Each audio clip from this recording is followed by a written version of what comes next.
أعوذ بالله من الشيطان الرجيم. وأقسموا بالله جهد أيمانهم لئن جاءتهم آية ليؤمنن بها قل إنما الآيات عند الله وما يشعركم أنها إذا جاءت لا يؤمنون ونقلب أفئدتهم وأبصارهم كما لم يؤمنوا به أول مرة ونذرهم في طغيانهم يعمهون ولو أننا نزلنا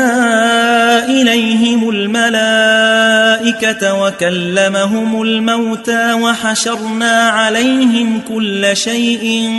قبلا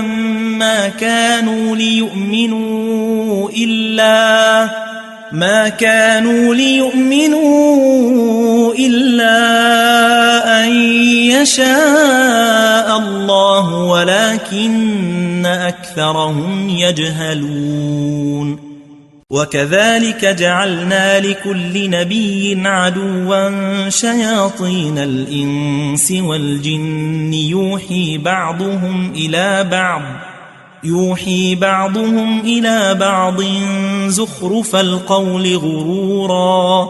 ولو شاء ربك ما فعلوه فذرهم وما يفترون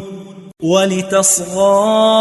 إليه أفئدة الذين لا يؤمنون بالآخرة وليرضوه وليقترفوا ما هم مقترفون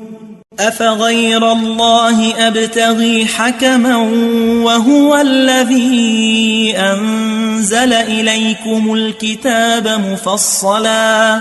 والذين آتيناهم الكتاب يعلمون أنه منزل من ربك بالحق فلا تكونن من الممترين وتمت كلمة ربك صدقا وعدلا لا مبدل لكلماته